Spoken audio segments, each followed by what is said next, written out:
Il y avait une odeur dans la mémoire de Julien Moreau que nul parfum de luxe, nulle réunion d'affaires en salle climatisée, nulle bouteille de vin à 300 € n'avait jamais réussi à effacer. L'odeur des cheveux mouillés de Camille, le soir, quand elle sortait de la douche commune du couloir et revenait dans leur chambre de 18 mètres carrés en soufflant sur ses mèches pour les sécher plus vite, riant de rien, riant de tout. Riant de lui qui l'observait depuis le matelas posé à même le sol. 8 ans avaient passé. Julien en avait 37. Et cette odeur-là était toujours là, quelque part entre la gorge et la poitrine, dans un endroit que les bilans comptables ne touchaient pas. La JM Bâtiment occupait le 18e étage d'une tour en verre à La Défense, avec une vue dégagée sur la Seine et sur Paris qui s'étalait au loin comme une promesse tenue. 7,8 millions d'euros de patrimoine net. 14 opérations immobilières livrées en Île-de-France sur les 5 dernières années. Un chiffre d'affaires annuel de 5 400 000 €. Des chiffres que Julien récitait aux investisseurs avec une précision d'ingénieur parce qu'il était ingénieur du Conservatoire national des arts et métiers. Cours du soir pendant 4 ans, pendant que le jour, il portait des sacs de ciment sur des chantiers du côté de Pantin et de Bobigny pour payer les cours du soir en question. Fils de maçon de Saint-Denis. Arrivé là à la force de 16 heures de travail quotidien pendant plus d'une décennie. Une trajectoire que les journaux économiques appelaient « parcours exemplaire » et que Julien, lui, appelait simplement « survivre avec obstination ». Ce jeudi après-midi de mai était ordinaire jusqu'à l'excès. La réunion avec les architectes du projet de Clichy-la-Garenne avait duré 40 minutes de plus que prévu, et Julien avait descendu les 18 étages avec ce léger agacement dans la nuque qui accompagnait toujours les réunions où trop de gens parlaient pour ne rien dire. Thomas, son chauffeur depuis 3 ans, l'attendait en bas avec la Peugeot noire, moteur allumé. Julien monta sans un mot, défit le premier bouton de sa chemise, sortit son téléphone. Des messages, des mails. Le chantier de Vincennes avait un problème de délai de livraison. Le notaire de Levallois attendait une signature. La comptable avait envoyé un tableau qui demandait une validation avant vendredi. La vie normale d'un homme qui avait construit quelque chose à partir de rien et qui passait désormais ses journées à maintenir cet édifice debout, pierre par pierre, décision par décision. Thomas prit l'avenue de la Grande Armée, puis dévia vers le boulevard de Magenta à cause d'un embouteillage signalé sur le périphérique. Julien ne leva pas les yeux du téléphone pendant plusieurs minutes. C'était le bruit d'abord, le bruit particulier des abords de la station République en fin d'après-midi, le flux des gens sortant du métro, les voix qui se croisaient, les vendeurs ambulants qui interpellaient les passants avec cette énergie particulière de ceux qui n'ont pas le luxe d'attendre que le client vienne à eux. Julien connaissait ce bruit. Il avait grandi dans ce bruit. Il leva les yeux presque par réflexe, presque sans raison, et il la vit. Camille Bernard, 34 ans, au milieu d'une calçada en face de la station République, entre une baraque de téléphone reconditionnée et un stand de jus de fruits. Cheveux longs attachés avec un élastique ordinaire, t-shirt délavé bleu ciel, une barquette de riz au poulet dans une main et dans l'autre bras, sur les genoux, techniquement. Une petite fille d'environ 7 ans qui dormait contre sa poitrine pendant que Camille négociait avec un client, la tête légèrement inclinée, le ton calme et direct, comme quelqu'un qui sait exactement ce que vaut ce qu'il vend et n'a pas besoin d'en faire la démonstration. La bretelle d'un sac à dos Hello Kitty rose glissait de l'épaule de l'enfant. La lumière de mai frappait oblique sur le trottoir. Julien sortit de la voiture avant que Thomas ait eu le temps de s'arrêter complètement. Le chauffeur dit quelque chose dans son dos. Une voiture klaxonna. Julien n'entendit rien. Il traversa la largeur du trottoir avec l'impression que ses jambes fonctionnaient indépendamment de sa volonté, que quelque chose d'autre que la raison le tirait vers l'avant. Camille finissait sa transaction, rendait la monnaie, puis leva les yeux et s'immobilisa. Pas de façon théâtrale, pas en criant, pas en reculant. Elle s'immobilisa de la façon dont on s'immobilise quand quelque chose de très grand arrive très vite et que le corps comprend avant que la tête ait eu le temps de formuler quoi que ce soit. « Julien », dit-elle, un seul mot, son prénom à lui, prononcé avec cette voix légèrement voilée qu'il avait entendue pendant 3 ans, lui dire bonjour le matin et bonne nuit le soir, et qu'il avait cru avoir oublié. Un seul mot, portant 8 ans, de choses non dites, 8 ans d'absence, 8 ans de questions sans réponse. Il resta à 1 mètre d'elle. Il ne savait pas quoi dire. Il n'avait jamais su quoi dire dans les situations que les mots ne couvraient pas. Il regarda l'enfant. La petite dormait profondément, la joue écrasée contre l'épaule de Camille, les cils formant 2 rangées parfaites sur les pommettes. Et Julien sentit quelque chose dans la poitrine qui n'était pas de la surprise, n'était pas de la curiosité, n'était pas de l'émotion au sens où on l'entend ordinairement. C'était de la certitude, une certitude physique, immédiate, sans appel. Le dessin des yeux fermés de la petite fille, le nez légèrement busqué, la façon dont ses sourcils se rejoignaient presque au centre quand elle fronçait les sourcils même en dormant. Julien avait vu ce visage toute sa vie dans le miroir. « Elle a quel âge ?» dit-il. Sa voix sortit plus basse qu'il ne l'avait prévu. Camille ouvrit la bouche, la referma. La cliente suivante s'approcha de la baraque, regarda la scène, s'éloigna. Quelque chose passa sur le visage de Camille. Pas de la peur exactement, plutôt la contraction de quelqu'un qui vient de voir une vague arriver et sait qu'il n'y a plus moyen de l'éviter. « 7 ans, dit-elle enfin, 7 ans et 5 mois. Julien fit le calcul. Il le fit lentement, méthodiquement, comme il faisait tous ses calculs. Mais cette fois, le résultat ne ressemblait à rien de ce qu'il avait calculé dans sa vie. Avril 2016. La nuit où Camille était partie. 65 € sur le compte, un chantier en arrêt, et elle qui avait disparu sans laisser un mot, sans une explication, sans rien.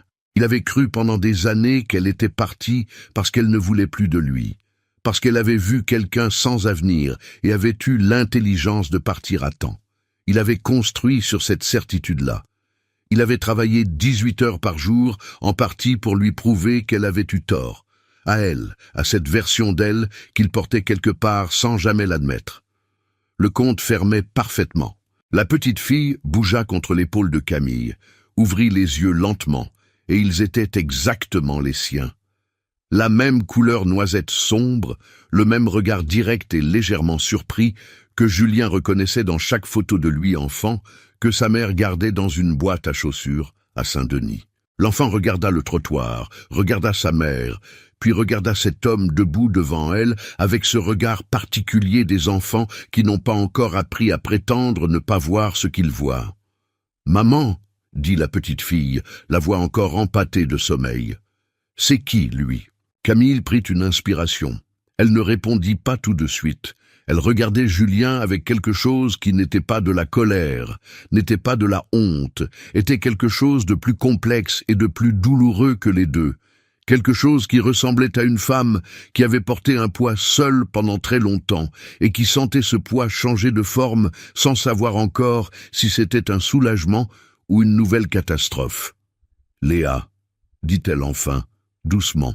Mais Léa regardait déjà Julien avec cette franchise particulière des enfants de 7 ans pour qui les conventions sociales n'ont pas encore entièrement remplacé la perception directe.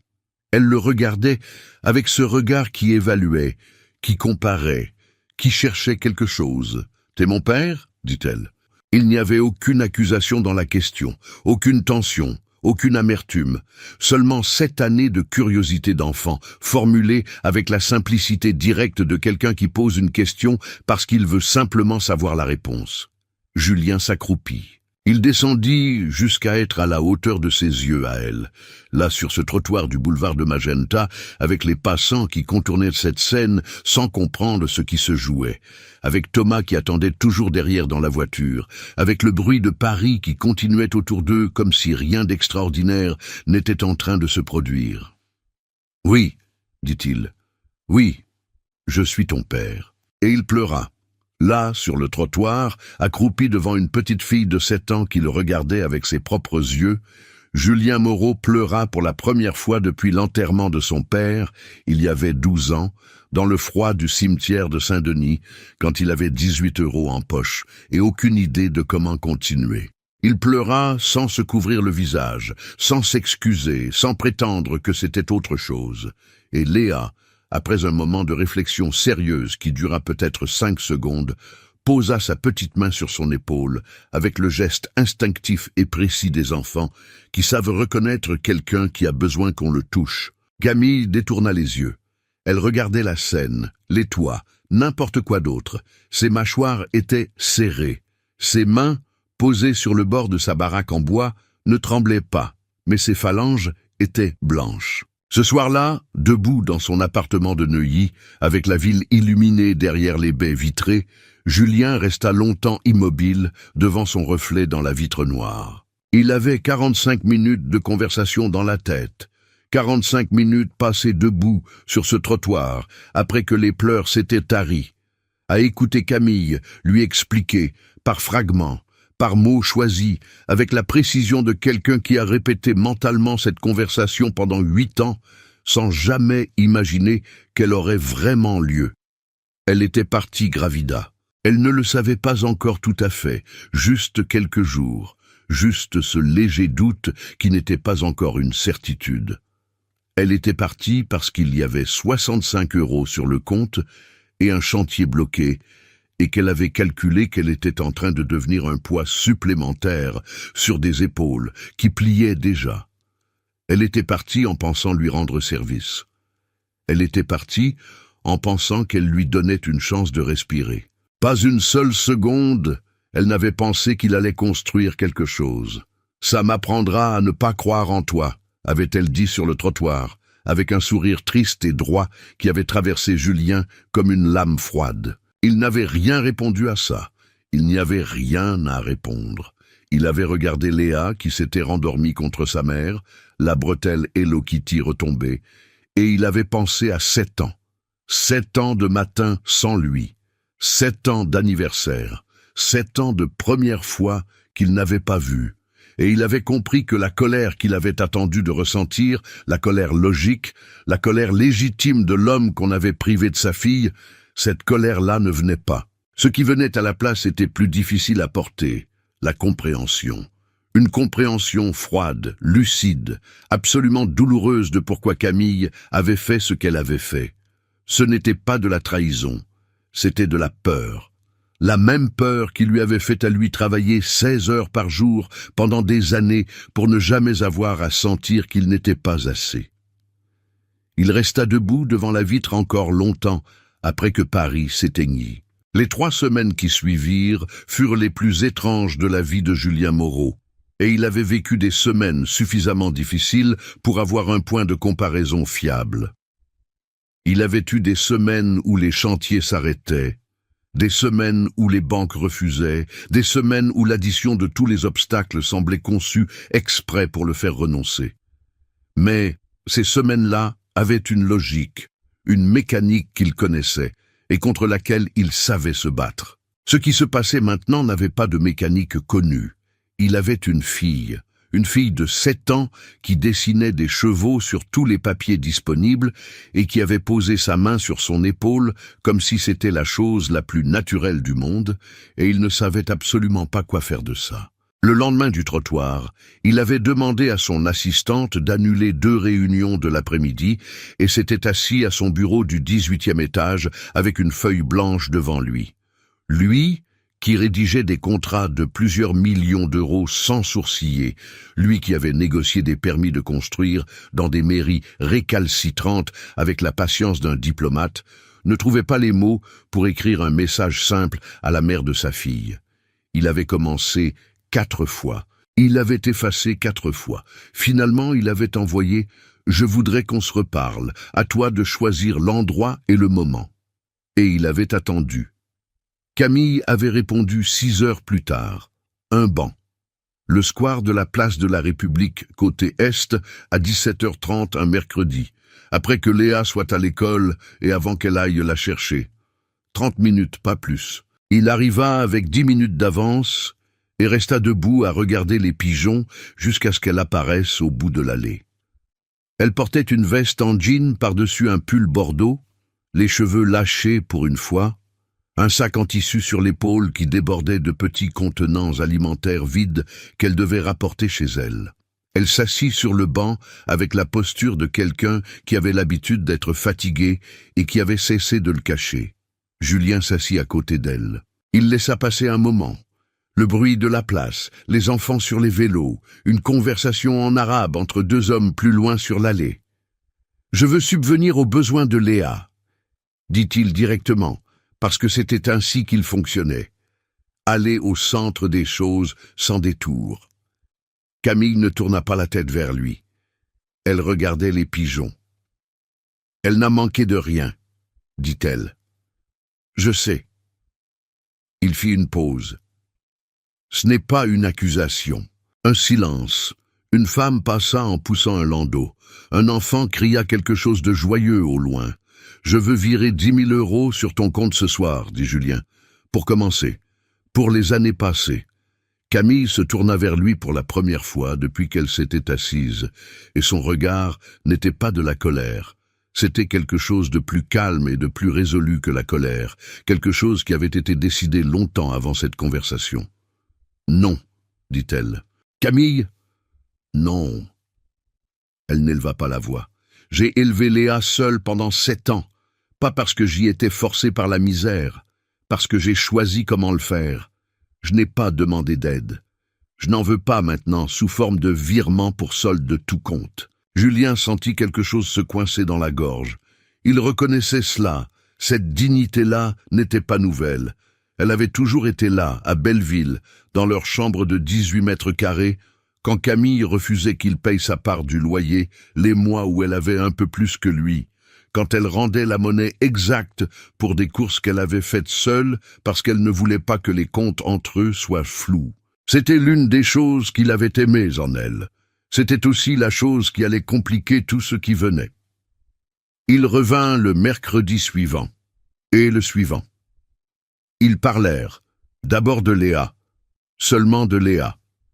Ses habitudes, ses peurs, sa manière d'apprendre, l'institutrice qu'elle adorait, les cauchemars occasionnels, la passion pour les chevaux qui avait commencé avec un livre illustré trouvé dans une brocante et n'avait jamais cessé. Camille parlait de sa fille avec une précision tranquille qui indiquait une observation de chaque instant, une attention totale et constante. Julien écoutait avec la sensation de recevoir en accéléré 7 ans de matin et de soir qu'il n'avait pas vécu. Ce n'était pas de la tristesse exactement. Pas encore. C'était quelque chose de plus vaste, plus difficile à nommer. Pendant la 3e semaine, assis sur ce même banc, il posa enfin la question qu'il n'avait pas encore osé formuler directement. « Qu'est-ce que tu accepterais » Camille regarda ses mains. Elle avait une petite cicatrice au pouce droit qu'il ne lui connaissait pas, un couteau probablement des années de cuisine. Elle réfléchit longtemps avant de répondre. Que tu la connaisses, vraiment, pas que tu lui achètes des choses, que tu sois là, devant un devoir de maths, un soir de semaine, en train de lui expliquer pourquoi les chiffres ne font pas peur. Elle fit une pause. Elle a besoin d'un père présent. Elle n'a pas besoin d'un père riche. Ce n'est pas la même chose. Julien hocha la tête. Il n'essaya pas de nuancer, pas d'expliquer qu'ils pouvaient être les deux. Il avait appris assez longtemps à lire les situations pour comprendre que ce n'était pas le moment. « D'accord », dit-il. Le lundi suivant, à 17 heures, il attendait devant l'école du 11e arrondissement quand les portes s'ouvrirent. Léa sortit en 4e position. Sac Hello Kitty sur le dos, une feuille de dessin pliée dans la main. Et elle le vit. Et elle s'arrêta une seconde, puis continua à marcher vers lui avec ce sérieux particulier des enfants qui décident de ne pas montrer qu'ils sont contents. « T'as une voiture ?» dit-elle en guise de bonjour. « Oui. »« Elle est grande ?»« Assez. » Elle hocha la tête avec l'air de quelqu'un qui prend note d'une information pertinente, puis déplia sa feuille de dessin et la lui tendit sans commentaire. C'était un cheval brun avec une crinière noire, dessiné avec une précision étonnante pour une enfant de 7 ans, chaque muscle du flanc esquissé avec une intention réelle. « Il s'appelle comment ?» demanda Julien en regardant le dessin. Léa réfléchit une seconde. Orage. Pourquoi orage? Parce qu'il court plus vite quand il entend le tonnerre. Julien plia soigneusement le dessin et le glissa dans la poche intérieure de sa veste, contre la poitrine.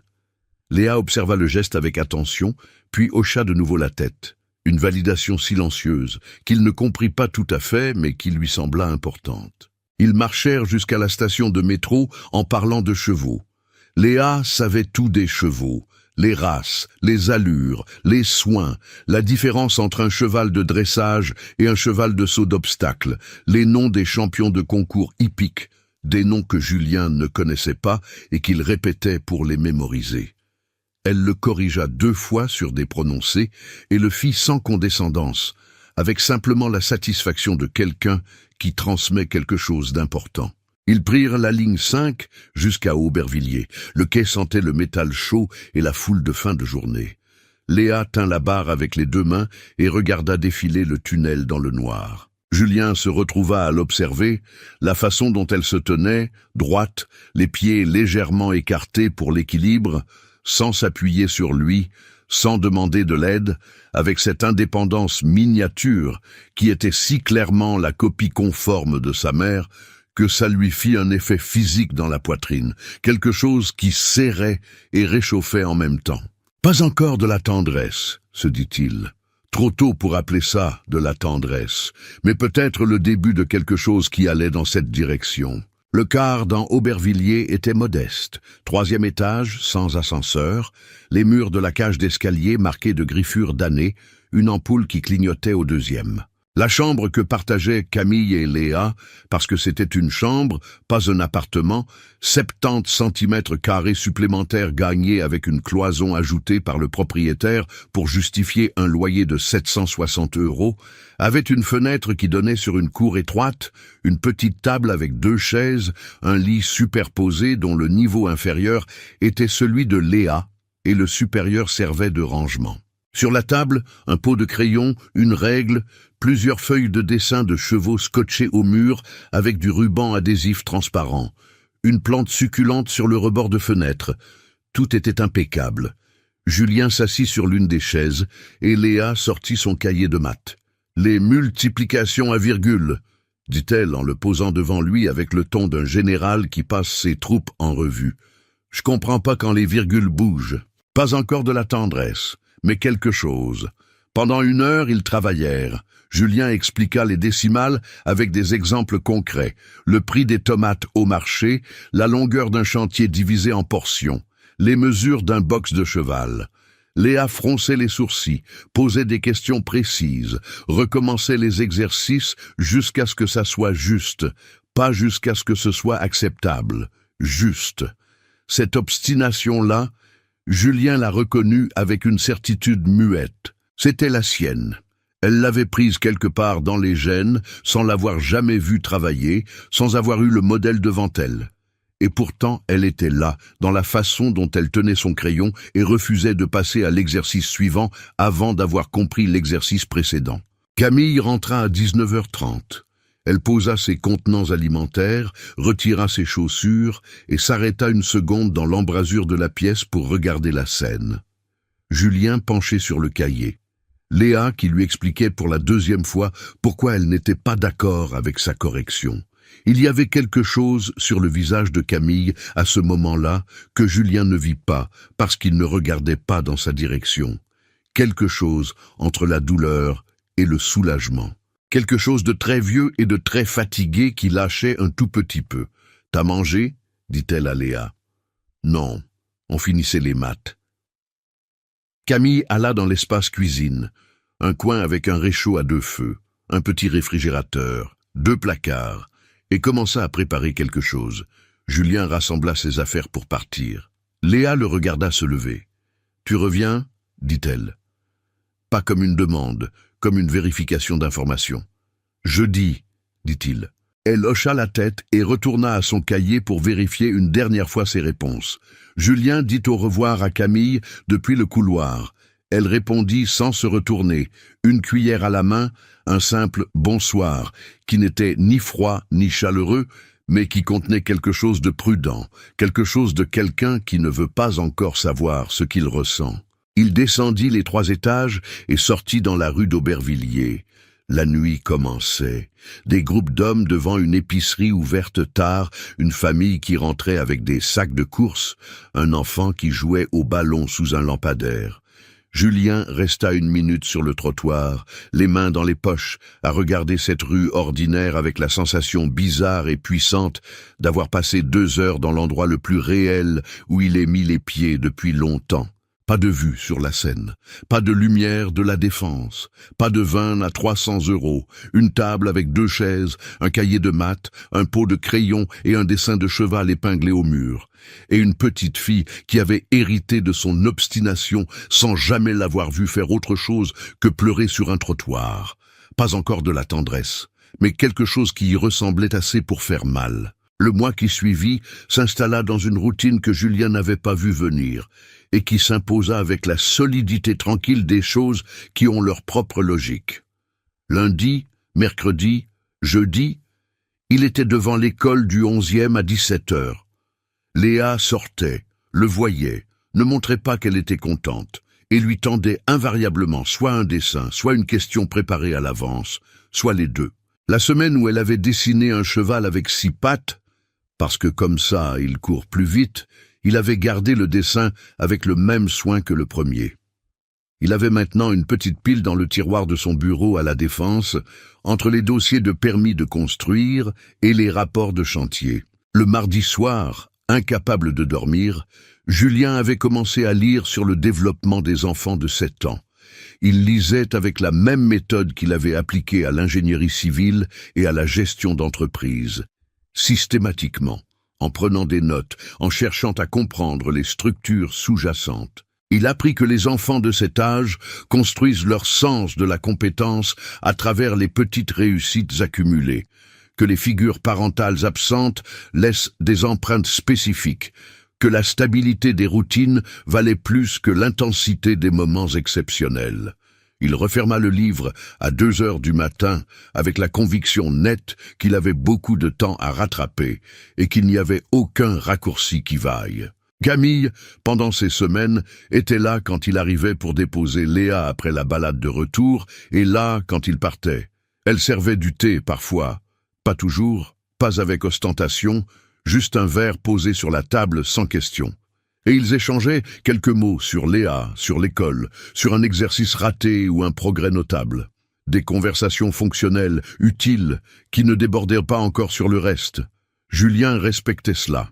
Il avait appris à lire les périmètres que les gens posaient autour d'eux, sur les chantiers, avec les ouvriers, avec les investisseurs, et il savait que forcer un périmètre avant que la personne soit prête à l'ouvrir ne servait à rien, sauf à créer de la résistance. Mais il y avait des moments, de petits moments qui n'entraient pas dans la catégorie fonctionnelle et que ni l'un ni l'autre ne commentaient. Un soir, Camille avait préparé un riz au safran pour Léa, et la cuisine de ce plat simple avait envahi le couloir d'une odeur chaude et précise qui avait ramené Julien 8 ans en arrière avec une violence douce et inattendue. Parce que Camille faisait déjà ce riz à Belleville, le soir des jours où ils avaient assez d'argent pour le safran, et que l'odeur était exactement la même. Il n'avait rien dit. Il avait repris son manteau et dit bonsoir. Dans l'escalier, il avait dû s'arrêter 1 seconde, la main sur la rampe, à attendre que quelque chose dans la poitrine finisse de se déplacer. Un autre soir, Léa avait posé une question pendant que Julien lui expliquait les fractions. Une question qui n'avait rien à voir avec les mathématiques. « Pourquoi tu es parti quand j'étais dans le ventre de maman ?» Julien avait posé le crayon. Il avait regardé Léa, regardé son cahier, les sourcils légèrement froncés, avec l'air de quelqu'un qui pose une question difficile, mais qui attend une réponse réelle, pas une réponse d'adulte. « Je ne savais pas que tu étais là, » dit-il. Léa réfléchit à ça un moment. « Et si t'avais su, je serais resté. » Elle hocha la tête lentement, comme si elle évaluait la réponse contre une grille intérieure. Puis, elle reprit son crayon et revint aux fractions. Julien sentit quelque chose lui traverser le sternum, pas de la douleur exactement, pas du soulagement non plus. Quelque chose entre les deux, dans l'espace étroit où se logent les choses qu'on ne peut ni défaire ni changer et qu'il faut simplement apprendre à porter. Camille était dans le coin cuisine pendant cet échange. Elle n'avait pas bougé. Julien ne tourna pas la tête vers elle, mais quand il repartit ce soir-là, elle le suivit jusqu'à la porte de la chambre, une distance de 2 mètres, et dit, très bas, presque pour elle-même, « Elle te teste. » « Je sais, » dit-il. Un silence. Elle a eu 7 ans à poser des questions auxquelles je répondais du mieux que je pouvais. Camille regardait le mur. Certaines réponses, je n'avais pas. Ça se voit pas, dit Julien. Elle leva les yeux vers lui, et pour la première fois depuis le trottoir de la République, ce n'était plus le regard de quelqu'un qui évalue une situation ou mesure une distance de sécurité.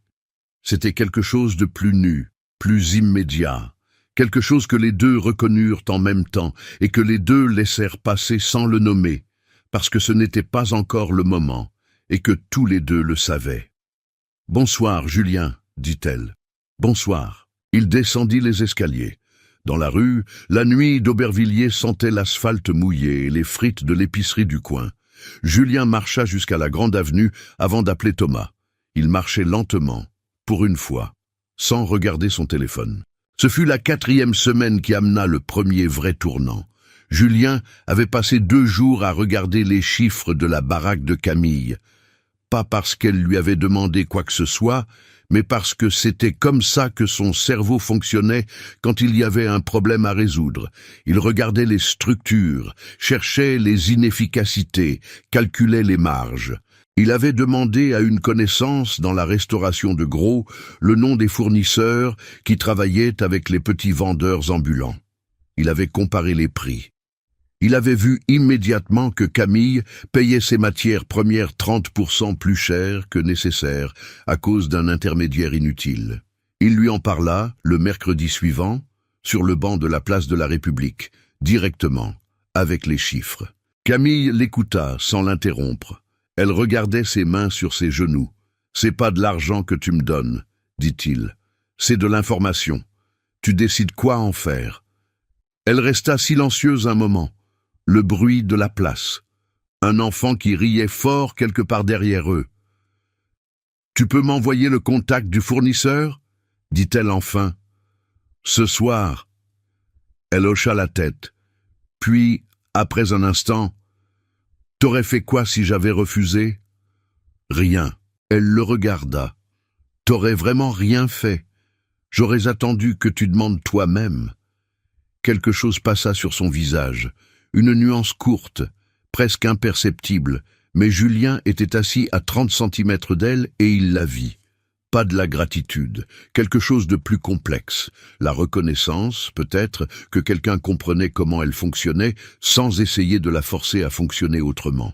Ce soir-là, Léa avait la fièvre. Julien le sut quand il arriva pour les devoirs et que la petite était couchée dans le lit du bas, les joues rouges, un livre sur les chevaux ouvert sur la poitrine. Elle avait la voix légèrement éraillée et les yeux qui brillaient d'un brillant qui n'était pas de la joie. Camille était agenouillée au bord du lit et lui passait un gant d'eau fraîche sur le front. « Je peux rester ?» dit Julien depuis la porte. Camille hésita une fraction de seconde. « Si tu veux. » Il s'assit sur la chaise, près de la table, à distance raisonnable, et ne dit rien. Léa le regarda depuis son lit avec ses yeux fiévreux. « Raconte-moi quelque chose, » dit Léa. « Quoi ? » « N'importe quoi. Sur les chevaux. » Julien n'était pas quelqu'un qui racontait des histoires. Il construisait des choses, il calculait des choses, il résolvait des choses. Mais il fouilla dans sa mémoire et trouva quelque chose. Un chantier en Normandie, 3 ans plus tôt, un haras près du site de construction. Un vieux cheval gris qui s'approchait de la clôture chaque matin quand les ouvriers arrivaient et qui repartait quand les marteaux commençaient. Il raconta ça simplement, sans l'enjoliver, le cheval gris, la clôture, les matins de brume normande, le vieux palefrenier qui disait que le cheval aimait le bruit des voix humaines, mais pas le bruit des machines. Léa écouta avec une attention totale, les yeux fixés sur lui, le gant d'eau fraîche maintenu sur le front par Camille. Quand il s'arrêta, elle dit « Il s'appelait comment ?»« Je sais pas. Je lui ai donné un nom dans ma tête. »« Lequel ?» Julien réfléchit une seconde. « Brume. » Léa considéra ça. « C'est bien, » dit-elle avec la gravité des enfants fiévreux pour qui les mots ont un poids particulier. Puis elle ferma les yeux. Camille continua à lui passer le gant sur le front. Le silence dans la petite pièce était différent de tous les silences précédents. Pas tendu, pas prudent, pas mesuré, juste calme. Le calme particulier des pièces où quelqu'un que l'on aime est malade et où tout ce qu'on peut faire c'est être là. Julien resta 2 heures. Léa s'endormit au bout d'une demi-heure, la respiration régularisée, la fièvre légèrement descendue. Camille prépara 2 thés dans les tasses dépareillées qu'elle avait, une verte, une blanche avec un motif de fleurs, et en posa un sur le coin de la table devant Julien sans mot dire.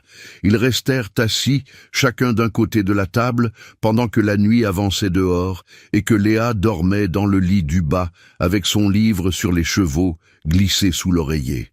« Elle range toujours ses livres comme ça ?» dit Julien à voix basse. « Depuis qu'elle a 4 ans, elle dit que comme ça les histoires rentrent dans les rêves. » Julien regarda la petite forme endormie. La bosse du livre sous l'oreiller, les cheveux défaits sur le bord du matelas. « Elle t'a parlé de moi ?» dit-il. « Avant qu'on se retrouve. » Camille mit un moment à répondre. Elle posait des questions à 5 ans, sur les papas, pourquoi elle n'en avait pas. Elle tenait sa tasse à 2 mains. Je lui disais que son papa vivait loin et qu'il ne savait pas encore qu'elle existait. C'était vrai. C'était vrai. Un silence.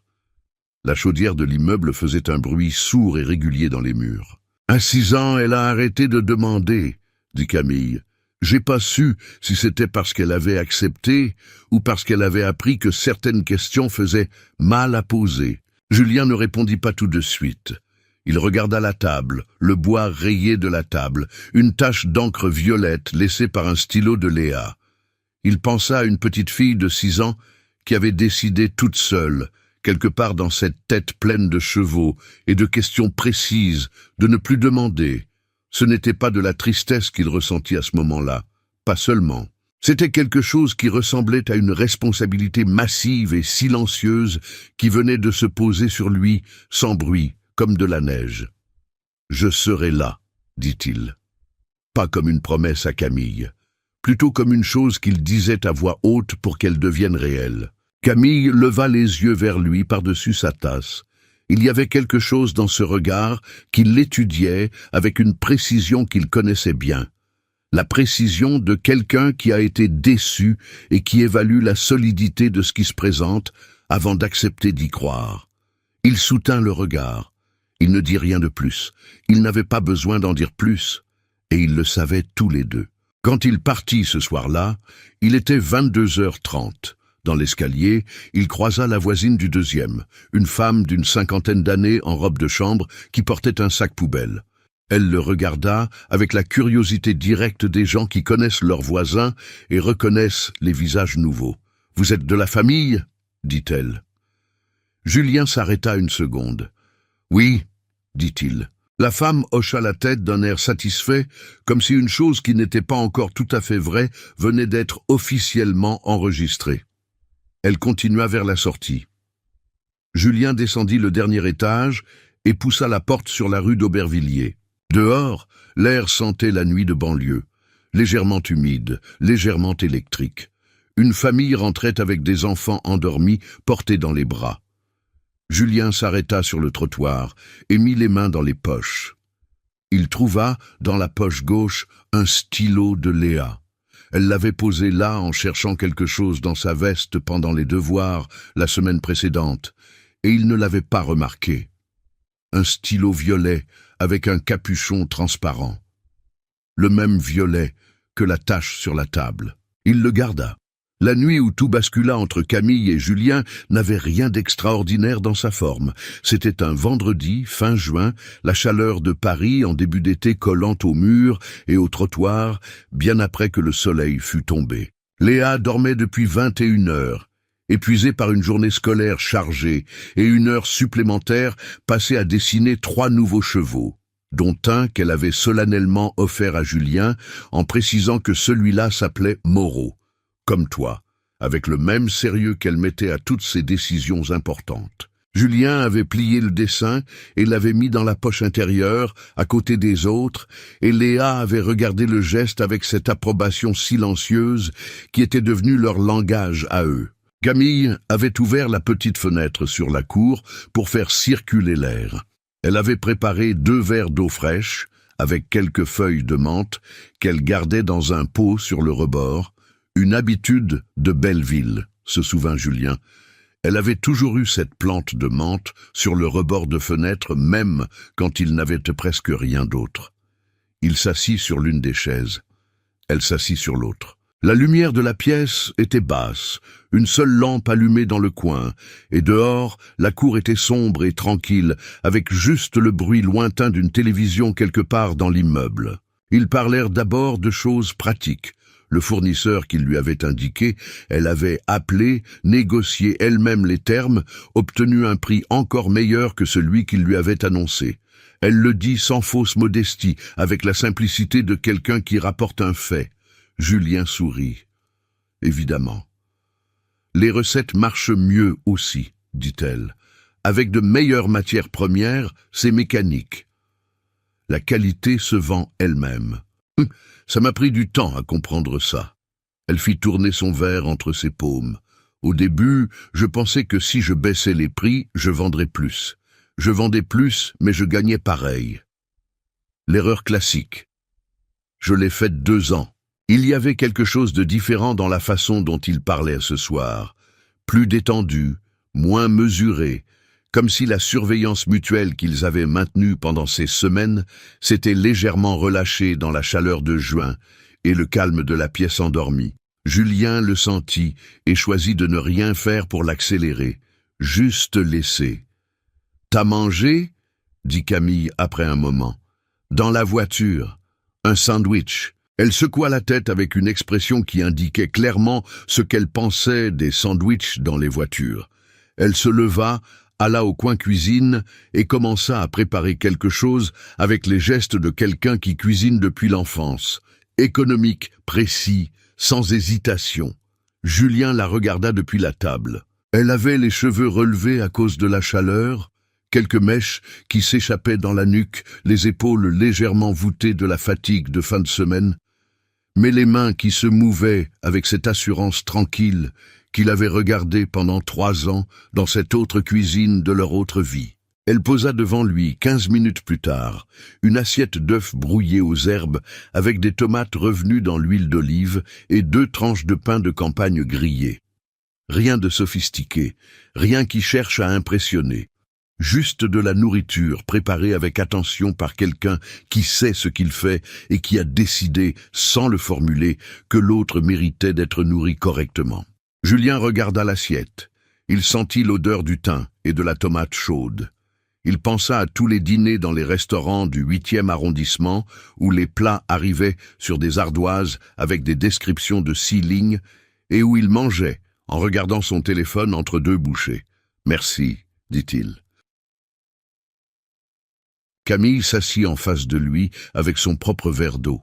Elle ne mangea pas. Elle avait mangé avant son arrivée, dit-elle, mais elle resta là, les coudes sur la table pendant qu'il mangeait. C'était une intimité simple et directe, le genre d'intimité qui ne s'achète pas et ne se joue pas, qui arrive seulement quand 2 personnes ont décidé, sans se concerter, de baisser la garde en même temps. Ils recommencèrent à parler. De Belleville d'abord, des souvenirs qui revenaient par fragments, le boucher du bas de la rue qui leur faisait crédit les mauvais mois, la voisine du 3e qui chantait le dimanche matin, les nuits où le chauffage tombait en panne et où ils dormaient avec tous les pulls disponibles empilés sur eux.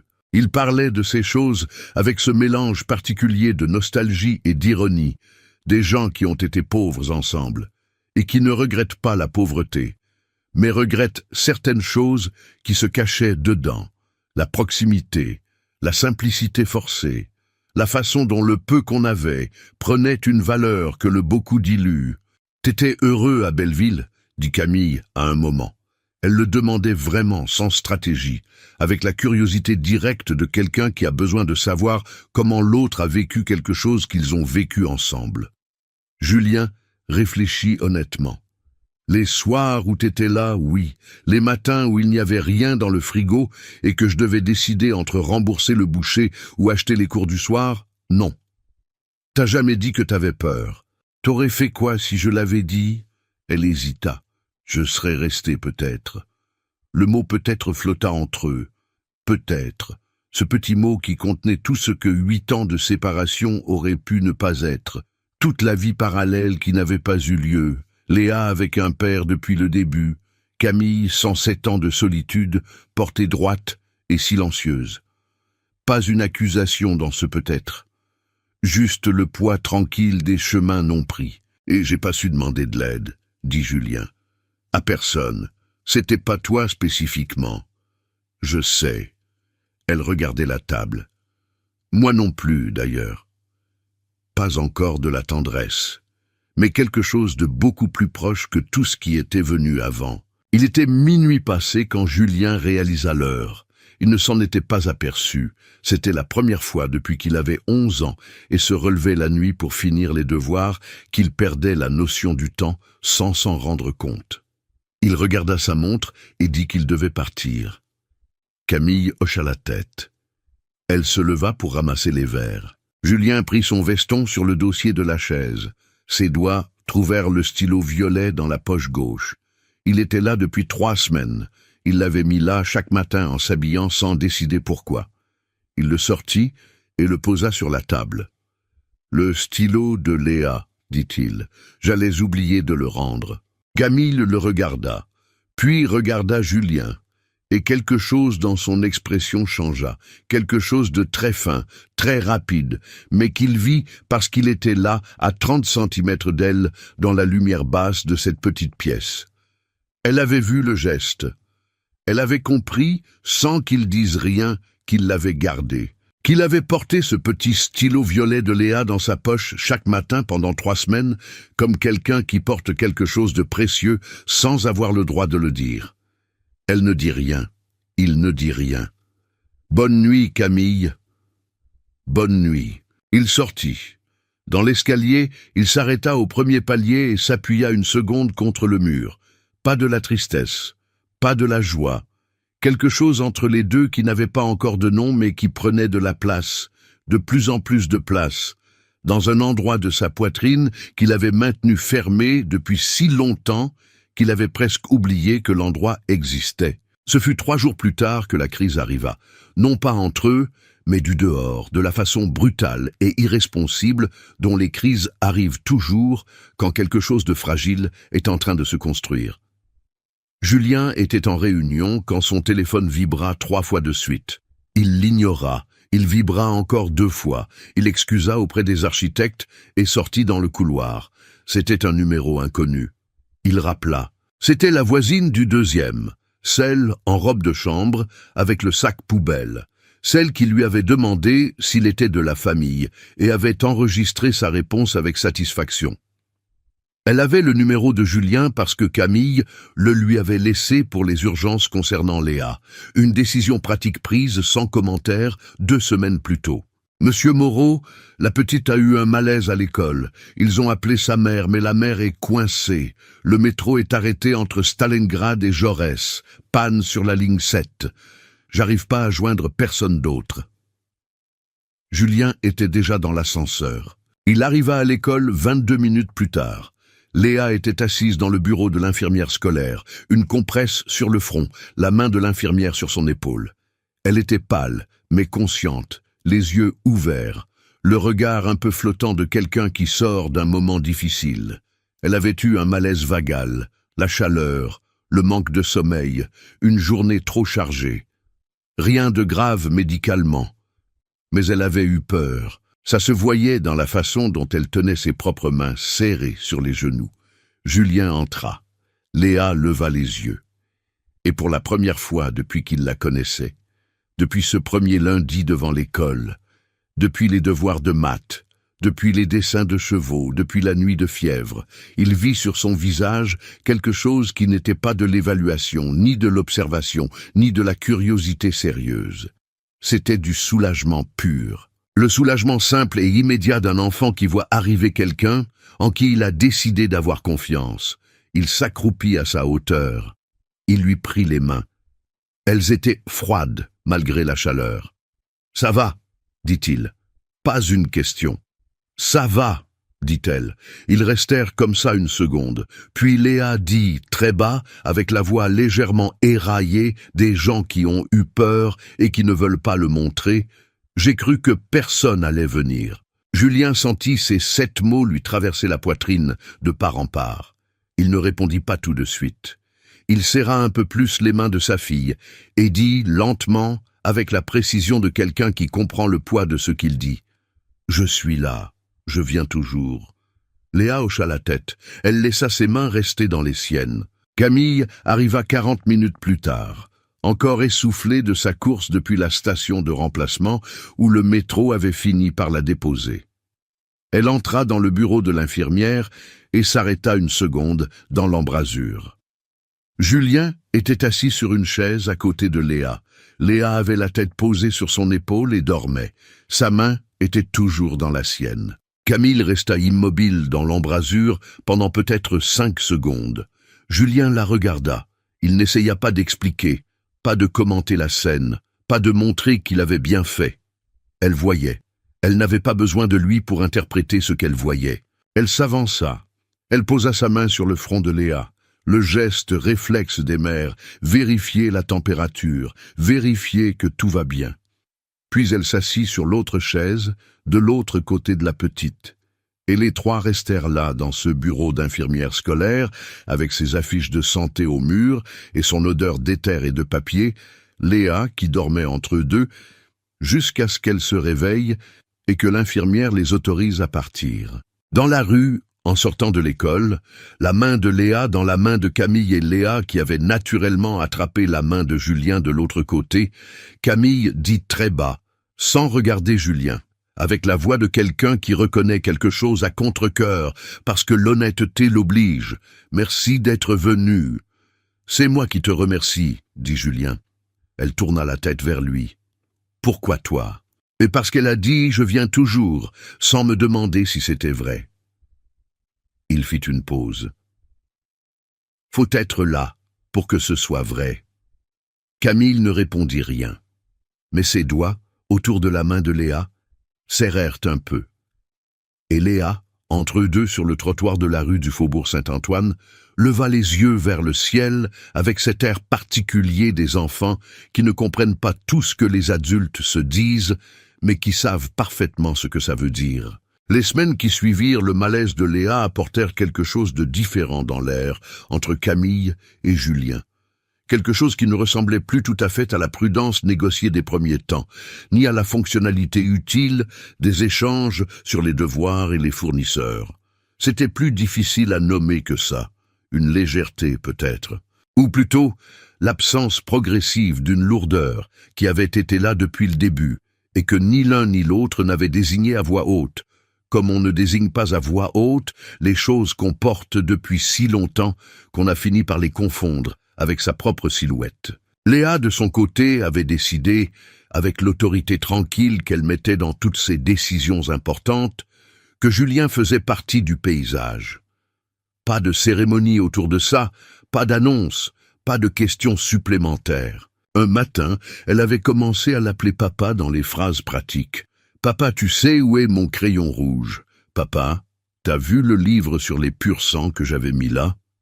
Avec la même désinvolture qu'elle utilisait pour tout le reste, comme si ce mot-là n'avait pas attendu 7 ans pour sortir, comme si elle l'avait simplement gardé en réserve pour le moment où il serait utile. La première fois que Julien l'entendit, il était debout dans le coin cuisine, en train de chercher le tire-bouchon pour ouvrir la bouteille de vin que Camille lui avait dit d'ouvrir, pendant qu'elle finissait de préparer le dîner. Un samedi soir, le premier samedi soir où il restait dîner, une décision prise sans discussion particulière, Camille qui avait dit « Tu peux rester si tu veux », avec la nonchalance calculée de quelqu'un qui sait exactement ce qu'il propose, mais choisit de ne pas en faire un événement. Il cherchait le tire-bouchon dans le tiroir quand Léa avait lancé ça depuis la table sans lever les yeux de son dessin. « Papa !» Julien avait trouvé le tire-bouchon. Il l'avait regardé dans sa main pendant 3 secondes. Puis, il avait ouvert la bouteille. Camille, dos tourné au réchaud, n'avait rien dit. Mais ses épaules s'étaient légèrement détendues. Un mouvement infime, quelques millimètres, invisible pour quelqu'un qui ne la regardait pas avec l'attention que Julien lui portait depuis des semaines. Ce samedi soir-là, ils mangèrent tous les 3 autour de la petite table, un poulet rôti aux herbes que Camille avait préparé avec des pommes de terre et des haricots verts, du pain, de l'eau, du vin pour les adultes. La lumière de la pièce était la même lumière basse du coin lampe. Dehors, la cour était sombre et tranquille. Léa parla pendant la majeure partie du repas, d'un poulain né dans un haras de Normandie qu'elle avait vu dans une vidéo en ligne, d'une dispute avec une fille de sa classe qui avait dit que les chevaux ça puait, d'un livre qu'elle voulait emprunter à la bibliothèque et qui traitait des chevaux sauvages de Camargue. Julien et Camille mangeaient en l'écoutant, en se regardant parfois par-dessus la tête de Léa avec ces regards brefs et complices que les adultes échangent autour des enfants qui parlent de façon trop sérieuse de choses trop précises pour leur âge. Après le dîner, Léa fut couchée avec son livre sous l'oreiller, le rituel accompli avec le sérieux habituel. Camille et Julien s'assirent de nouveau à la petite table avec les restes du vin et la nuit dehors. Il était 21h30. Ni l'un ni l'autre ne parla de l'heure. Elle a dit « Papa », dit Julien après un moment.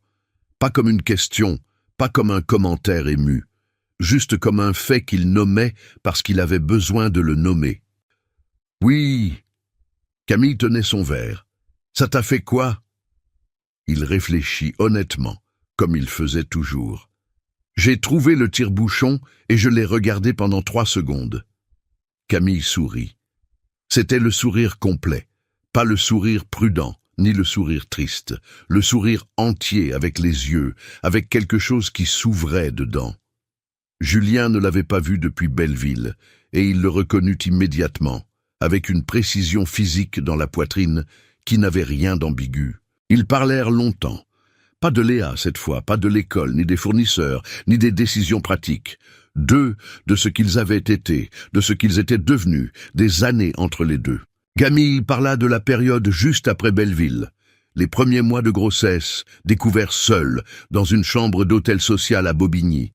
La décision de garder Léa prise en 2 heures sur un banc au bord du canal de l'Ours-Séqueux. La façon dont cette décision avait tout réorganisé autour d'elle, ses peurs, ses priorités, sa définition du possible. « J'avais rien », dit-elle. Et j'avais quelqu'un à nourrir qui venait. Paradoxalement, c'est ça qui m'a sauvé. Avoir quelqu'un qui dépendait de moi m'a empêché de me perdre. Julien écouta sans l'interrompre. Il écoutait avec cette qualité d'attention qu'il réservait aux choses vraiment importantes. Les structures portantes, les fondations, les éléments qui tiennent tout le reste. Ce qu'elle lui disait avait cette densité-là. « Et toi ?» dit-elle. Après que je suis parti. Il but une gorgée de vin. J'ai travaillé. C'est tout? Là, c'est tout. Il fit une pause. Le chantier s'est débloqué 3 semaines après que tu es parti. Un investisseur de Vincennes qui cherchait quelqu'un pour un projet résidentiel. J'ai dormi 4 heures par nuit pendant 2 ans. Il regarda la table. À un moment, j'ai eu assez d'argent pour louer quelque chose de correct. Je suis pas parti de Saint-Denis. Je suis resté dans le quartier de mon père pendant encore 1 an. Je sais pas pourquoi. Si, dit Camille doucement. Il leva les yeux. Tu partais pas parce que, si tu partais, tu pouvais plus faire semblant que tu construisais tout ça pour quelque chose de précis. Le silence qui suivit cette phrase était le silence des vérités dites à voix basse dans une pièce petite et chaude. Le silence qui a du poids et de la texture, qui ne demande pas de réponse parce qu'il est lui-même une réponse. Julien ne nia pas, il n'y avait rien à nier. Il avait construit JM Bâtiment avec 16 heures de travail par jour et une rage froide et silencieuse dirigée vers quelque chose qu'il n'aurait pas su nommer à l'époque et qu'il pouvait nommer maintenant. La peur d'avoir eu quelque chose de réel et de l'avoir perdu, et de ne jamais rien avoir de réel à nouveau. « J'ai failli te chercher, dit-il. 2 fois. Pourquoi tu l'as pas fait? Parce que j'avais décidé que tu étais parti, parce que tu ne voulais plus. Que chercher quelqu'un qui ne veut plus, c'est pas du courage, c'est de l'obstination mal placée. » Il fit tourner son verre. J'avais pas tort sur le principe. J'avais tort sur les raisons. Camille regarda ses mains sur la table, la petite cicatrice au pouce droit, blanche sous la lumière basse. « Je t'aurais pas laissé me trouver à l'époque de toute façon, » dit-elle. « J'avais trop peur. » « De quoi ?» Elle leva les yeux. « Que tu voies Léa et que tu regrettes d'être revenu, que vous vous connaissiez et que ça marche pas. » Sa voix était calme, claire, sans tremblement. La voix de quelqu'un qui a passé du temps à comprendre ses propres peurs et qui peut maintenant les formuler sans en avoir honte. J'avais plus peur pour moi. J'avais peur pour elle. Julien sentit quelque chose se déposer en lui, quelque chose de lourd et de doux en même temps, comme de la cendre chaude. 8 ans de questions qui avaient une réponse depuis le début, une réponse qu'il n'aurait peut-être pas su recevoir s'il l'avait entendue avant. Il pensa à la version de lui-même de 8 ans plus tôt, 29 ans, 65 €, un chantier bloqué, incapable de dire « j'ai peur » à la femme qu'il aimait. Il pensa à la version de Camille, de 8 ans plus tôt, 26 ans, seul, portant une vie qui commençait à peine, incapable de croire en quelqu'un qui ne croyait pas encore en lui-même. Pas leur faute. Pas une faute du tout, peut-être. Juste 2 personnes qui n'étaient pas encore assez grandes pour ce qu'elles avaient. « On a grandi, » dit-il. Camille le regarda. « Ouais, un temps. C'est pas le chemin que j'aurais choisi pour y arriver. Moi non plus. » Ils restèrent là, les 2 verres presque vides, sur la petite table rayée. La nuit avançait dehors. Léa qui dormait avec son livre sous l'oreiller, la plante de menthe sur le rebord de la fenêtre, le bruit de la chaudière dans les murs. Quelque chose s'était posé dans la pièce qui n'était pas une conclusion, ni une décision, ni même un recommencement, c'était simplement la reconnaissance mutuelle, tranquille et sans tremblement, que ce qui avait été là n'était pas mort. Avait dormi. Attendu que les 2 soient capables de le porter correctement. Julien se leva à 2h moins le quart. Il prit son veston. Camille resta assise, les 2 mains autour de son verre vide. À la porte, il s'arrêta. Il ne se retourna pas tout de suite. « Je vais lui proposer quelque chose, » dit-il. Sa voix était basse pour ne pas réveiller Léa. Un local commercial rue Oberkampf, petit, bien placé. Je le rénove, elle me le paie en loyer en dessous du marché pendant 24 mois. Contrat formel, conditions claires. Un silence. « Pourquoi tu me le dis à moi avant de lui proposer à elle ?» Il se retourna. Camille le regardait avec ce regard direct qui évaluait, qui cherchait, qui ne prenait rien pour acquis. « Parce que si tu me dis non, je propose pas. » Elle soutint son regard pendant quelques secondes. Puis, « Propose-lui. » Il hocha la tête. « Bonne nuit. »« Bonne nuit, Julien. » Il descendit les escaliers dans le silence de l'immeuble endormi. Dans la rue, l'air de juillet était encore tiède, presque doux, une brise légère qui venait de la direction du canal. Julien marcha jusqu'à l'avenue avant d'appeler Thomas. Plus longtemps que d'habitude, les mains dans les poches, le visage levé vers le peu d'étoiles visibles au-dessus des toits d'Aubervilliers. Par la première fois depuis 8 ans, il ne marchait pas vers quelque chose à construire ou à rattraper. Il marchait simplement. Et la différence entre ces 2 façons d'avancer était plus grande qu'il ne l'aurait cru. La proposition du local rue Oberkampf fut faite un mercredi après-midi sur le banc de la place de la République, avec un dossier que Julien avait préparé lui-même. Plan du local, devis de rénovation, simulation de loyer sur 24 mois, projection de chiffre d'affaires basée sur les données de la baraque. Il le posa sur le banc entre eux, sans commentaire préliminaire. Camille le prit, l'ouvrit, lut chaque page avec cette concentration totale qu'elle mettait à tout ce qu'elle lisait, les lèvres légèrement serrées, un doigt qui suivait les chiffres ligne par ligne. Elle lut tout. Elle referma le dossier. Le loyer, c'est trop bas, dit-elle. C'est calculé pour que le business soit viable dès le premier mois. Je veux payer le prix du marché. Le prix du marché sur cette rue pour ce gabarit, c'est 1080 €. À 1080, tu peux pas constituer de trésorerie pendant les 6 premiers mois et tu es vulnérable au moindre aléa. Elle le regarda. T'as vraiment fait les calculs? Toujours. Un silence.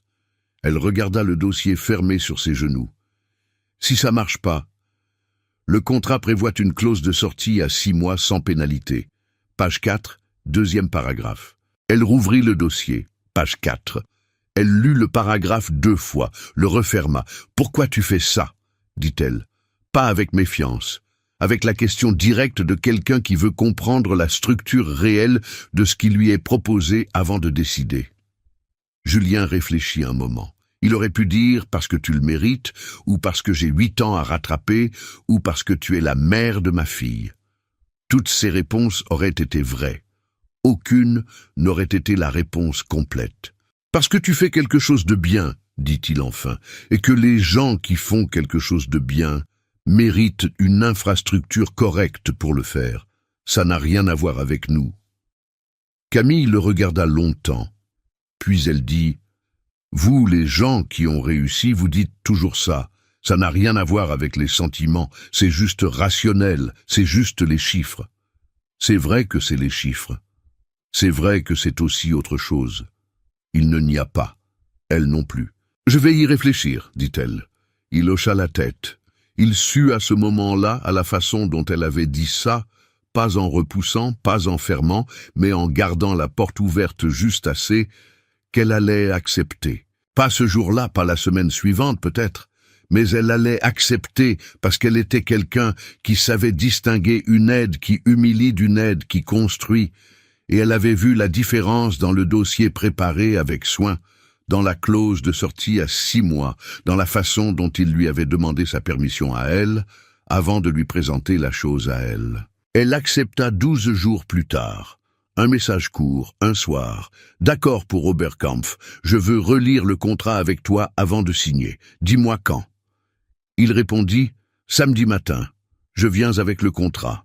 Tu as le dernier mot sur chaque clause. » Elle répondit « Je sais, c'est pour ça que j'accepte. » La rénovation du local prit 6 semaines. Julien supervisa les travaux lui-même, pas pour contrôler, mais parce que c'était ce qu'il savait faire, et parce que Camille venait voir l'avancement chaque samedi matin avec Léa, qui avait décidé que le chantier était fascinant, et qui posait des questions techniques aux ouvriers avec un sérieux qui les faisait rire d'abord et répondre précisément ensuite. Un samedi matin, Léa avait trouvé un bout de craie blanche sur le sol et avait dessiné un cheval sur le mur du fond, un grand cheval au galop, les sabots levés, la crinière étalée sur toute la largeur. Les ouvriers l'avaient regardé. Julien avait regardé Camille. Camille avait regardé le cheval. « On laisse », avait dit Camille. Julien avait dit au chef de chantier de peindre autour, mais pas dessus. Le chef de chantier avait hoché la tête sans poser de questions, avec le pragmatisme des artisans qui ont tout vu et ne s'étonnent plus de grand-chose. Le cheval de Léa était toujours sur le mur du fond quand le local ouvrit en septembre. Ce fut une ouverture sans cérémonie. Camille n'avait pas voulu d'inauguration, pas de banderole, pas d'invitation. Elle avait juste ouvert la porte à 11 heures un mardi matin et posé les barquettes du jour sur le comptoir. Julien était passé à midi sous prétexte d'une réunion dans le coin, une réunion qui n'existait pas et qu'il avait inventée parce qu'il voulait voir et parce qu'il savait que Camille lui aurait dit de ne pas venir exprès. La salle était petite, 8 couverts debout au comptoir et 4 petites tables, des murs clairs, le cheval de Léa au fond. Il y avait 7 clients. À 12h15, il y en avait 11. Il commanda un riz au safran. Il s'assit à l'une des petites tables. La barquette arriva dans une assiette vraie. Camille avait décidé de servir dans de la vraie vaisselle, pas du jetable, une décision qui coûtait plus en logistique, mais qui changeait entièrement ce que les gens ressentaient en mangeant. Il mangea lentement. Le riz était exactement comme dans son souvenir. Le safran dosé avec précision, le poulet fondant, une herbe qu'il ne sut pas identifier, mais qui donnait à l'ensemble quelque chose de chaud et de rond. Camille passa à côté de sa table en portant 2 assiettes vers d'autres clients. Elle le vit. Elle ne dit rien, mais le coin de sa bouche se leva une fraction. Ce sourire infinitésimal qu'il avait appris à lire comme d'autres lisent de grands gestes. Il laissa un pourboire en partant. Elle le lui renvoya le soir par message avec 2 mots, très drôles. Il répondit « Le riz était parfait ». Elle ne répondit pas à ça. Mais elle ne renvoya pas le pourboire une 2e fois. L'automne s'installa sur Paris, avec cette lumière particulière d'octobre qui rend les trottoirs dorés et les façades haussmanniennes plus belles que jamais. Cette lumière qui fait croire que les choses se terminent et commencent en même temps. Julien venait maintenant 4 soirs par semaine à Aubervilliers. Léa avait changé d'école, une école privée dans le quartier, pas loin de la rue principale, à 10 minutes à pied, et prenait ça avec le pragmatisme particulier des enfants intelligents pour qui le changement est une information à intégrer, pas une catastrophe à subir. Elle avait trouvé une amie dès la première semaine, une fille qui s'appelait Inès et qui aimait les chevaux autant qu'elle, ce qui avait scellé l'amitié en moins de 20 minutes de récréation. Camille avait refusé de quitter Aubervilliers. Elle l'avait dit simplement, directement, sans avoir besoin de défendre la position. Léa va changer d'école, mais pas de quartier. Elle va grandir en sachant d'où elle vient. Julien n'avait pas discuté. Il avait, sans rien dire, commencé les démarches pour acheter l'appartement de 2 pièces qui venait de se libérer au 3e étage du même immeuble, juste au-dessus de la chambre actuelle. Un appartement 2 fois plus grand, avec une vraie cuisine, une chambre pour Léa, un salon. Il en avait parlé à Camille un soir, avec le même calme qu'il apportait à tout ce qu'il proposait. Les chiffres, les conditions, la logique. « C'est pas un cadeau », avait-il dit. « C'est un achat, je l'achète. Tu me paies un loyer. Au prix du marché cette fois, j'anticipe la réponse. » Camille avait failli sourire. Au prix du marché d'Aubervilliers. Naturellement. Elle avait accepté en 2 jours. Le déménagement d'un étage à l'autre dans le même escalier avait pris un après-midi. Léa avait porté ses dessins de chevaux en 20 voyages successifs en faisant l'aller-retour dans l'escalier avec une concentration absolue, refusant toute aide, tenant chaque pile avec les 2 mains comme si elle transportait des œuvres d'une importance muséale considérable. La première nuit dans le nouvel appartement, Julien aida Léa à accrocher ses dessins dans sa chambre, une vraie chambre, avec une fenêtre qui donnait sur la rue et non sur la cour, avec assez de place pour un bureau et une bibliothèque. Ils disposèrent les dessins ensemble, Léa qui décidait de l'emplacement de chaque cheval avec l'autorité d'une commissaire d'exposition, Julien qui tenait le marteau et les clous en attendant les instructions. « Celui-là au milieu », dit Léa en pointant le grand cheval au galop qu'elle avait dessiné le premier jour à Belleville. Non, pas à Belleville, ça c'était avant. C'était le premier dessin qu'elle lui avait tendu devant l'école. Orage. Il l'accrocha au centre du mur, à hauteur des yeux d'une petite fille de 7 ans. Léa recula pour juger le résultat. Elle hocha la tête, puis elle dit, sans se retourner, en regardant le cheval, « Papa, tu vas habiter là aussi ?» Julien s'arrêta. Il posa le marteau sur le bureau.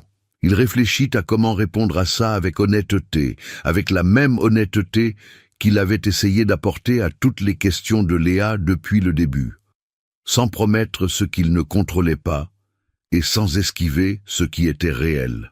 « Pas encore, » dit-il, « mais je suis là tous les soirs. C'est presque pareil. » Léa considéra ça. « C'est pas pareil. » « Non. Mais c'est bien quand même. » « Oui, c'est bien quand même. » Elle hocha la tête avec la satisfaction de quelqu'un dont la logique vient d'être confirmée et alla rejoindre sa mère dans la cuisine où l'odeur du dîner commençait à remplir le nouvel appartement pour la première fois. Quelque chose avec des herbes, quelque chose de chaud, quelque chose qui allait devenir avec le temps l'odeur de cet endroit précis et de ce moment précis dans les mémoires de tous les 3. Julien resta une seconde dans la chambre de Léa, debout devant Orage, accroché au centre du mur. La lumière de la rue entrait oblique par la fenêtre et frappait le papier de dessin, faisant ressortir chaque trait de crayon avec une précision nette. Un cheval brun avec une crinière noire. Il court plus vite quand il entend le tonnerre. Il pensa à son père, à ses mains de maçon larges et calleuses, à la façon dont il lui apprenait à lire les plans de construction en posant le doigt sur chaque ligne et en disant à voix basse « Regarde, là, c'est la fondation.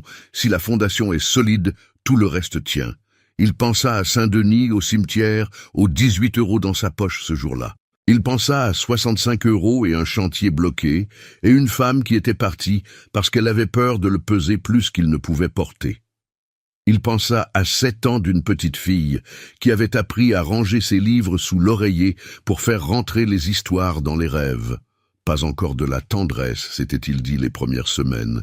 Il pouvait s'arrêter de se mentir là-dessus.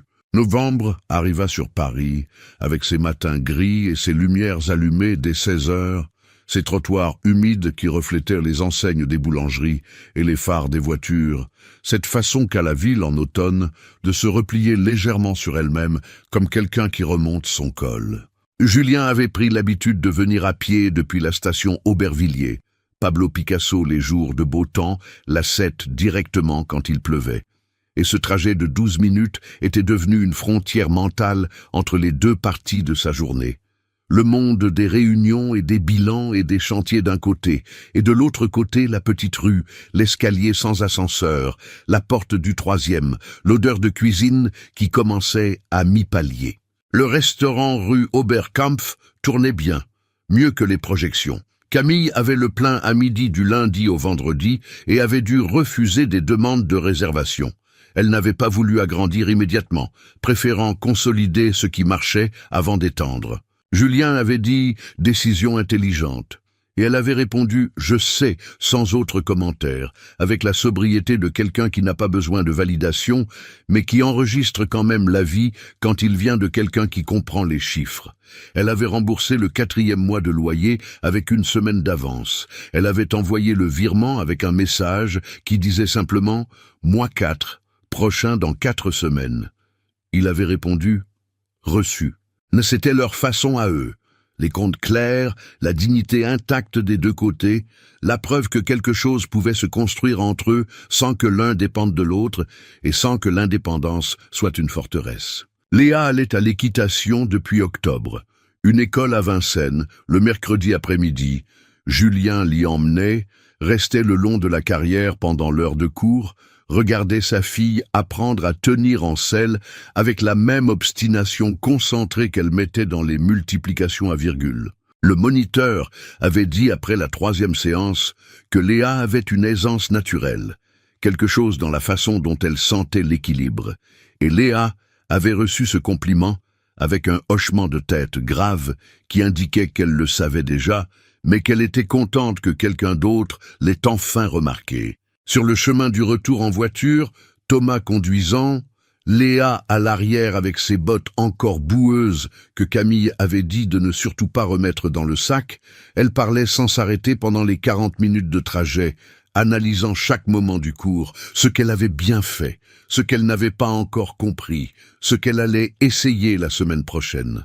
Julien conduisait ses retours du mercredi avec les mains posées sur le volant et la fenêtre légèrement ouverte, malgré le froid de novembre, à écouter sa fille parler de dressage et d'équilibre et de la différence entre un cheval qui accepte et un cheval qui tolère. Et il pensait à son père qui lui avait dit un jour que la richesse vraie c'était de savoir à quoi ça sert de se lever le matin. Son père qui avait dit ça avec les mains pleines de ciment dans leur appartement de Saint-Denis, en regardant les informations du soir à la télé. Julien avait 20 ans à l'époque et avait pensé que c'était une de ces phrases que les gens disent quand ils n'ont pas eu accès à autre chose. Il n'avait pas tout à fait tort à l'époque. Il n'avait pas tout à fait raison non plus. Ce fut un samedi de novembre que les choses entre Camille et lui bougèrent définitivement, non pas avec une scène, non pas avec une déclaration, mais avec la même logique tranquille et inévitable qui avait présidé à tout ce qui s'était passé entre eux depuis le trottoir de la République. Léa était chez Inès pour la journée, la première fois qu'elle dormait chez une amie, une étape négociée avec Camille pendant 2 semaines, avec des conditions claires sur le dîner et le coucher, et le fait qu'Inès avait un chat, et que Léa n'était pas allergique. Vérification faite. L'appartement était silencieux d'une façon différente de l'ordinaire. Pas le silence de Léa endormie, qui avait une texture propre et rassurante, mais le silence d'un espace sans aile, plus large, légèrement différent dans sa densité. Camille avait cuisiné pour deux.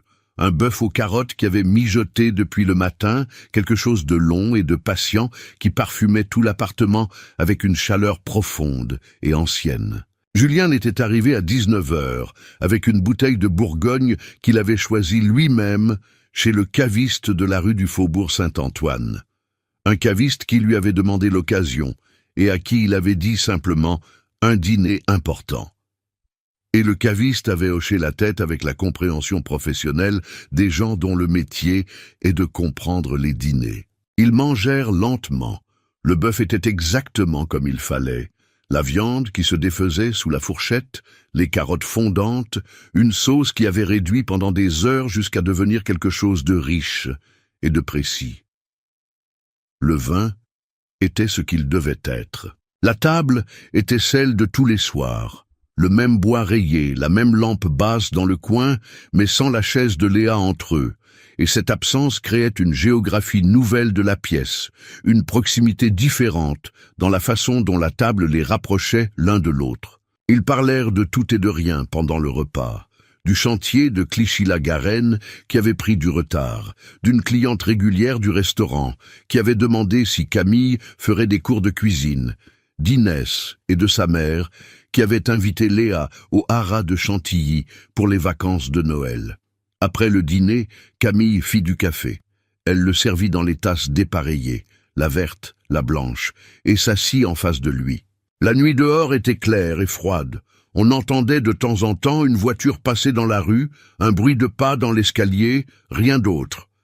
Il y eut un silence, pas un silence de pause entre deux sujets, pas un silence qui cherche quelque chose à dire. Un silence qui avait atteint sa propre densité et dans lequel les deux personnes assises à cette table savaient exactement ce qu'il contenait. Ce fut Camille qui parla la première, avec cette façon directe qu'elle avait de nommer les choses quand elle avait décidé qu'il était temps de les nommer. « Ça fait 4 mois que tu es là presque tous les soirs, » dit-elle. Elle regardait sa tasse. « Léa t'appelle papa. Tu connais ses devoirs et ses peurs et le nom de tous ses chevaux imaginaires. » Elle fit une pause. « Et moi ?» Elle s'arrêta. Elle leva les yeux. « Et moi je compte les jours où tu viens et les jours où tu viens, pas différemment. » Julien ne dit rien tout de suite. Il regardait Camille de l'autre côté de la table. Camille avec sa veste en laine bordeaux et ses cheveux lâchés et la cicatrice au pouce droit et ce regard qui avait attendu 8 ans pour dire ça, qui avait porté Léa seule pendant 7 ans et le restaurant seul depuis le début et qui était là maintenant à nommer quelque chose qu'elle aurait pu continuer à ne pas nommer encore longtemps par précaution, par protection, par la même peur ancienne qui lui avait fait partir de Belleville. Elle n'avait pas eu peur cette fois. Elle avait dit « Moi aussi », dit-il. 2 mots. Camille les reçut avec quelque chose sur le visage qui n'était plus l'évaluation, ni la prudence, ni la distance mesurée. C'était quelque chose de beaucoup plus nu et beaucoup plus simple, quelque chose qui ressemblait à quelqu'un qui avait tenu une porte fermée très longtemps et qui venait de la laisser s'ouvrir. Ils ne se levèrent pas de la table. Ils ne se jetèrent pas l'un vers l'autre comme dans les films.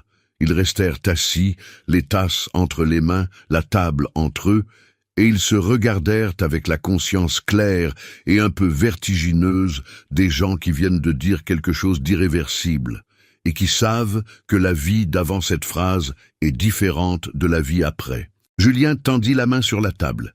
Camille la regarda une seconde, puis elle posa la sienne dessus. Pas de façon romantique, pas de façon dramatique, simplement. Comme on pose quelque chose de précieux sur une surface qu'on a vérifiée et qu'on sait solide. Ils restèrent comme ça longtemps. Le café refroidit. La nuit avança dehors. Dans l'escalier, un voisin rentra tard, les pas étouffés par la moquette usée du couloir. La chaudière fit son bruit sourd dans les murs. Julien pensa à une chambre de 18 mètres carrés à Belleville et à 2 personnes trop jeunes pour ce qu'elles avaient. Il pensa à 65 € et à une madrugada d'avril et à 8 ans de travail dirigé vers quelque chose qu'il ne savait pas encore nommer. Il pensa à un trottoir de la République, à un sac Hello Kitty rose, à 2 yeux couleur noisette qui avaient demandé sans accusation « T'es mon père ». Il pensa à un stylo violet dans une poche de veston. Il pensa à toutes ces choses en même temps, dans l'ordre et dans le désordre, avec la sensation que sa vie entière avait eu cette forme depuis le début. Une fondation posée dans la douleur, des murs construits dans l'absence. Et puis maintenant, enfin, quelque chose qui ressemblait à une maison. Le lendemain matin, un dimanche de novembre avec le ciel bas et la lumière grise de Paris qui entrait horizontale par la fenêtre du salon, Julien alla chercher Léa chez Inès à 10 heures. Elle sortit avec son sac Hello Kitty, un nouveau. Le rose avait cédé la place à un vert foncé depuis la rentrée et s'installa à l'arrière de la voiture avec l'air de quelqu'un qui a beaucoup de choses importantes à raconter et qui décide par où commencer. « Le chat d'Inès s'appelle Voltaire », dit-elle en bouclant sa ceinture. « Il dort que sur les livres. »« Pourquoi ?» Inès dit que c'est parce qu'il aime la sagesse. Moi je pense que c'est parce que les livres sont plus mous que le sol. Julien démarra. Les deux peuvent être vrais en même temps. Léa considéra ça avec sérieux. C'est vrai. Elle regarda par la fenêtre les rues d'Aubervilliers qui défilaient. Papa. Oui. Maman était comment ce matin? Julien fit une pause d'1 seconde. Juste 1 seconde. Elle faisait du café. Léa hocha la tête, les yeux toujours sur la fenêtre. C'est bien, dit-elle. Un temps. Quand elle fait du café le matin, ça veut dire qu'elle a bien dormi. Julien regarda la route devant lui. La rue principale d'Aubervilliers, les commerces qui ouvraient, une famille avec une poussette, un homme qui lisait son journal devant une boulangerie, la lumière grise de novembre sur tout ça, avec cette beauté ordinaire et discrète des choses communes, qui ne cherchent pas à être autre chose que ce qu'elles sont. Il tourna dans la rue de leur immeuble, gara la voiture. Léa descendit en premier, ajusta son sac sur les 2 épaules et se dirigea vers l'entrée sans attendre, puis s'arrêta, se retourna et dit avec l'autorité d'une petite fille de 7 ans qui sait exactement l'ordre dans lequel les choses doivent se passer. « Allez, viens, on va manger !» Il verrouilla la voiture et la suivit. Dans l'escalier, l'odeur du café montait depuis le 3e étage. L'ampoule du 2e palier ne clignotait plus. Julien l'avait changée 3 semaines plus tôt en passant sans le dire à personne. Léa montait les marches 2 par 2, son sac vert rebondissant sur son dos, ses bottes qui frappaient le bois avec ce bruit précis et régulier qui était désormais le son de cette cage d'escalier pour lui, le son de ce retour particulier. Elle poussa la porte. Camille était dans la cuisine, dos tourné, 2 tasses sur le comptoir, la cafetière encore chaude. Elle entendit entrer Léa, entendit entrer Julien derrière elle, et sans se retourner, sans commentaire, elle prit une 3e tasse dans le placard et la posa sur le comptoir à côté des 2 autres.